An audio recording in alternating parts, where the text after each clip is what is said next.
안녕하세요. 저는 서울 광진구에 있는 능동교회를 섬기고 있는 이대준 목사입니다. CBS를 통해서 여러분과 이렇게 귀한 만남을 허락하신 하나님께 먼저 감사를 올려드립니다.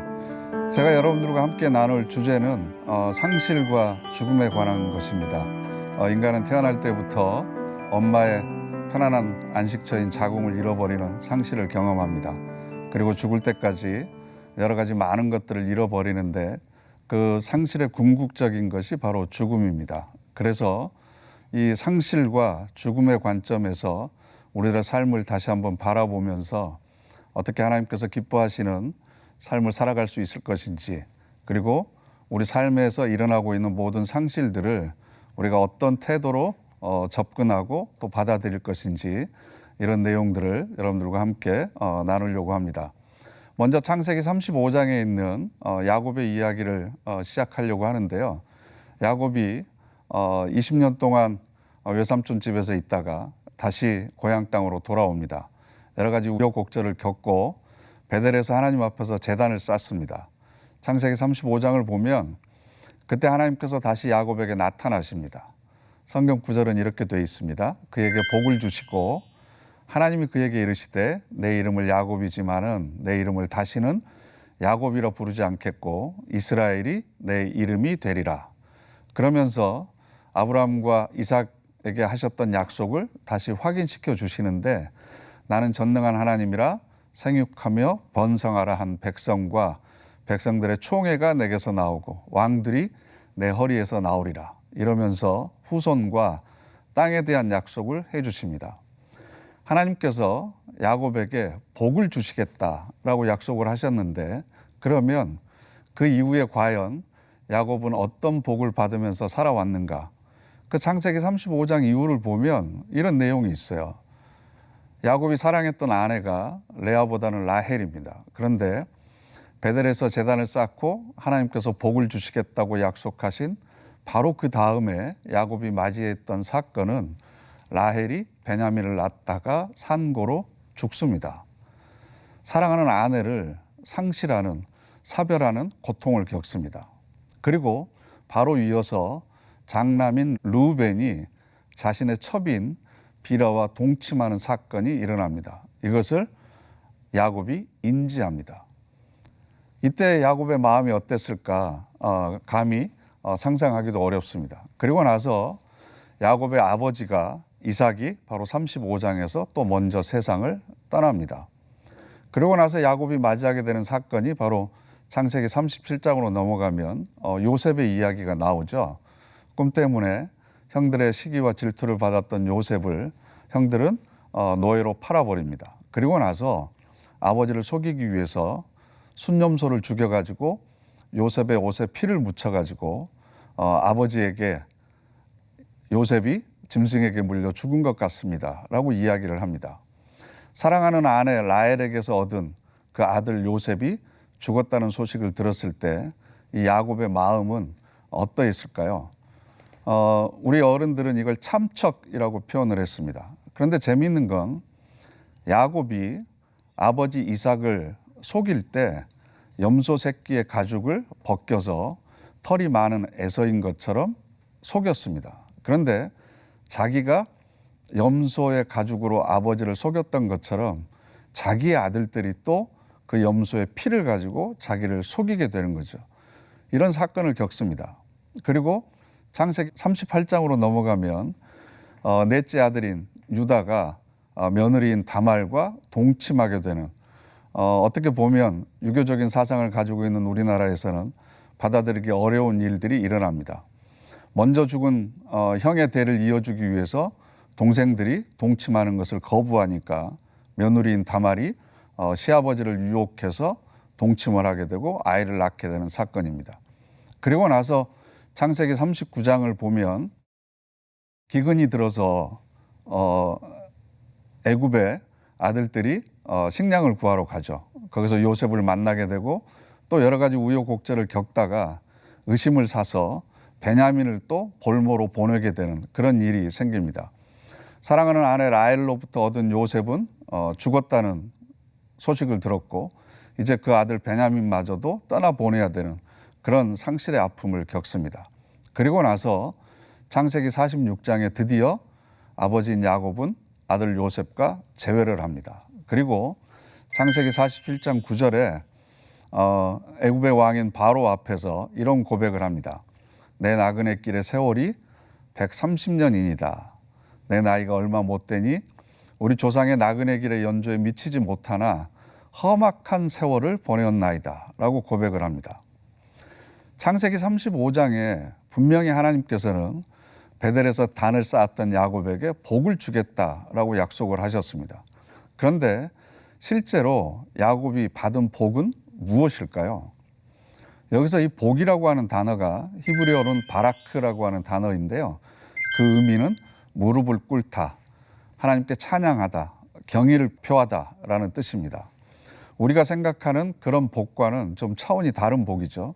즉 하나님께서 우리 인간에게 주시는 복은 우리 인간이 얼마나 유한한 존재인지 또 한계가 많은 존재인지 그걸 인정하고 하나님을 의지하는 사람으로 변화되는 것, 이것이 바로 하나님께서 우리에게 주시고자 하는 복입니다. 그래서 창세기 1장 27절을 보면 하나님이 당신의 형상대로 인간을 만드시고 나서 제일 먼저 하신 것이 복을 주시고입니다. 그리고 나서 생육하고 번성하라, 땅에 충만하라, 땅을 정복하고 다스리라 라고 하는 명령을 주시죠. 이때 창세기 1장 27절에 나와 있는 이 복이라고 하는 단어도 바로 바라크라고 하는 단어입니다. 즉 하나님 앞에 무릎을 꿇고 예배하고 경배하는 사람, 즉 하나님을 의지하는 자로 살아가는 것이 인간에게 주신 하나님의 복이라는 거죠. 그런 관점에서 생각을 해보면 하나님께서 야곱에게 주신 것은 상실의 복입니다. 사랑하는 아내를 먼저 하나님 품으로 보냅니다. 그리고 아버지를 떠나보냅니다. 자식의 배신을 통해서 관계의 상실을 경험합니다. 또 요셉이 죽은 줄 알고 가슴에 묻는 그 아픔을 경험합니다. 또 베냐민마저 생이별을 해야 되는 아픔을 겪고, 그리고 지금까지 살아왔던 가나안이라고 하는 익숙한 환경을 떠나서 이제는 이집트로 이주하면서 새로운 삶을 살아야 되는 안식처를 상실합니다. 그리고 나이가 들면서 건강을 상실하고 자신이 젊었을 때 가지고 있었던 꿈과 미래를 상실하는 경험을 계속하게 됩니다. 하나님께서는 왜 우리에게 이런 상실을 허락하시는가? 도대체 우리가 어떤 삶을 살기를 원하시는가? 그렇다면 우리를 향한 하나님의 관심은 무엇인가? 라는 질문을 당연히 할 수밖에 없겠죠. 여러분들은 신앙생활을 통해서 무엇을 얻기를 원하십니까? 아니면 어떤 삶을 살기를 원하십니까? 모든 교회가 그렇지만 연말에 송구영신 예배를 드릴 때 새해 기도 제목을 하나님 앞에 적습니다. 저희 교회도 그 새해 기도 제목 카드를 모아서 제단에 올려놓고 제가 틈틈이 기도합니다. 그 새해 소원을 담은 기도의 제목들을 정리를 해보면 키워드가 몇 가지가 있는데요. 그 중에 하나가 바로 행복이라고 하는 단어입니다. 모든 사람들이 신앙생활을 통해서 행복한 삶을 살기를 원합니다. 그런데 개역 개정 성경을 보면요, 이 행복이라고 하는 단어는 구약 성경에 11번 나오고요, 신약 성경에는 한 번도 나오지 않습니다. 세번역 성경을 보면 신약 성경에 3번 반복이 되는데요. 첫 번째 나와 있는 말씀이 누가복음 1장 45절에 마리아의 고백입니다. 주께서 하신 말씀이 이루어질 줄 믿은 여자는 행복합니다. 개역 개정 성경은 복이 있도다라고 번역을 해놨습니다. 또 마리아가 연이어서 이렇게 고백합니다. 이제부터는 모든 세대가 나를 행복하다 할 것입니다. 세 번째는 사도 바울이 고린도전서에서 이렇게 이야기합니다. 예수 그리스도의 재림이 임박한 것으로 바울은 믿었기 때문에 혼자 살고 있는 여자들에게 그대로 그냥 살았으면 좋겠다. 내 의견으로는 그런 여자는 그대로 혼자 지내는 것이 더 행복할 것입니다. 라고 세번역 성경은 번역을 해놨는데 이 모든 행복이라고 하는 단어를 개역 개정 성경은 그냥 복이라고 번역을 했습니다. 공동번역 성경을 보면 이 행복이라고 하는 단어가 46번 반복이 됩니다. 성경에 복 혹은 행복이라고 번역된 단어는 마카리오스라고 하는 헬라어인데요. 이 마카리오스라고 하는 헬라어는 하나님께서 인간에게 베푸시는 은혜와 그 은혜에 힘입어서 인간이 누리게 되는 외적이고 내적인 상태를 언급하는 데 사용되어 있습니다. 그래서 예를 들면 하나님께서 우리가 고난에 처했을 때 위로해 주시고 또 은혜를 베풀어 주시고 가야 될 길을 가르쳐 주시고 또 때로는 질병에서 치유해 주시고 다른 사람의 손길을 통해서 도움의 손길을 허락하시고 이런 모든 것들을 이야기합니다. 즉 인간이 스스로 노력해서 성취하는 것이 아니라 하나님께서 일방적으로 우리에게 베풀어 주시는 그 은혜를 누리면서 살아가는 삶이 바로 복이라고 하는 마카리오스라고 하는 단어의 뜻입니다. 그러니까 우리가 생각하는 행복이라고 하는 것과 성경에서 말하는 복은 전혀 다른 의미라고 할 수 있습니다. 네, 두 번째로 성도들의 기도의 제목 가운데 가장 많이 등장하는 단어가 바로 건강입니다. 그런데 이 건강이라고 하는 단어도 구약 성경에는 시편 39편 13절과 잠언 4장 22절 딱 두 군데 등장하고요. 신약 성경, 개역 개정 성경에는 6번 건강이라는 단어가 등장을 합니다. 여러분 누구나 다 잘 알고 있는 구절이 있죠. 건강한 자에게는 의사가 쓸데없고 병든 자에게라야 쓸데있느니라. 이 구절은 마태복음 9장, 마가복음 2장, 누가복음 5장에 3번 등장합니다. 그리고 딸아 내 믿음이 너를 구원하였으니 평안히 가라. 내 병에서 놓여 건강할지어다. 마가복음 5장에 나와 있는 말씀이고요. 또 누가복음 15장을 보면 탕자가 돌아와서 잔치를 베푸니까 형이 불평을 쏟아놓습니다. 그랬더니 하인들이 이렇게 얘기하죠. 당신의 동생이 돌아왔음에 당신의 아버지가 건강한 그를 다시 맞아들이게 되므로 여기에 또 건강이라는 단어가 나옵니다. 또 사도행전 4장을 보면 성전 미문에 앉아있는 안진뱅이를 베드로가 고치고 나서 나사렛 예수 그리스도의 이름으로 이 사람이 건강하게 되어 너희 앞에 섰느니라 이렇게 이야기를 합니다. 그래서 신약 성경에는 건강이라고 하는 단어가 6번 등장을 하지만 같은 구절이 3군데 있기 때문에 실제적으로는 4번 사용되었다고 할 수 있습니다. 강건이라고 하는 단어도 제가 찾아봤는데 신약 성경에는 딱 5번 등장합니다. 그 중에서도 육체적인 강건은 사울이 다메섹에 있는 제자들과 함께 며칠 있으면서 음식을 먹음에 강건하여지니라. 그래서 육체적인 강건에 대해서는 1번 사용됐고요. 나머지 4번은 영육 간의 강건함 혹은 속사람의 강건함에 대해서 사용됐습니다. 세 번째로 성도들이 가장 많이 기도하는 제목 중에 하나가 바로 성공입니다. 지금보다는 더 나은 성취를 하고 싶어하는 욕구가 우리 모두에게 다 있죠. 그런데 성공이라고 하는 단어도 개역 개정 성경을 보면 구약 성경에는 2번 사용됩니다. 욥기 5장 12절과 전도서 10장 10절에 있는 말씀인데요. 하나님은 교활한 자의 계교를 꺾으사 그들의 손이 성공하지 못하게 하시며 또 전도서 10장 10절 말씀을 보면 철 연장이 무디어졌는데도 나를 갈지 아니하면 힘이 더 드느니라. 오직 지혜는 성공하기에 유익하니라. 그런데 개역 개정 성경, 신약 성경에는 성공이라는 단어가 없습니다. 그리고 새번역 성경에도 신약 성경에는 성공이라고 하는 단어가 한 번도 등장하지 않습니다. 물론 구약에는 17번 등장하지만 성공하기 위한 비결이나 성공적인 삶을 살아라라고 하는 명령이 없습니다. 우리 모두가 또 형통하기를 원하죠. 원하는 마음속의 소원들이 다 이루어지기를 원합니다. 그런데 형통이라고 하는 단어도 개역 개정 성경, 새번역 성경, 공동번역 성경을 보면 신약 성경에는 형통이라고 하는 단어가 한 번도 등장을 하지 않습니다. 저는 이게 과연 무슨 의미일까를 곰곰이 생각해 봤습니다. 하나님께서는 우리가 어떤 삶을 살기를 원하실까? 선하신 하나님, 우리를 사랑하시는 하나님이 정말 우리가 어떤 삶을 살기를 바라실까? 우리의 기도 제목대로 우리가 이 세상에서 행복하게 살고 건강하게 살고 또 성공적인 삶을 살고 형통한 삶을 살기를 원하셨다면 예수 그리스도를 이 땅에 보내셔서 그런 삶의 모범을 우리에게 보여주셨지 않을까요? 예수 그리스도의 삶을 통해서 이렇게 사는 것이 정말 행복한 삶이구나. 이렇게 살아야 건강하게 장수할 수 있구나.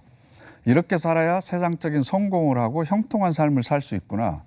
이걸 예수님을 통해서 우리에게 보여주셨으면 우리도 그런 삶을 따라서 살 수 있지 않았을까요? 그런데 예수님의 삶을 보면 행복과 건강과 성공과 혹은 형통이라는 단어와는 전혀 어울리지 않습니다. 그렇다면 정말로 하나님께서 우리에게 원하시는 삶은 무엇일까? 제가 내린 결론은 이겁니다. 하나님이 우리에게 원하시는 삶은 성숙한 삶이다. 이걸 신앙적인 단어로 표현을 해보면 아버지께서 온전하신 것처럼 너희도 온전하라. 우리가 온전해지기를 원하십니다.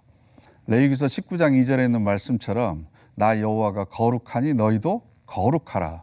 우리가 거룩해지기를 원하십니다. 이걸 다른 말로 하면 성화되는 거죠.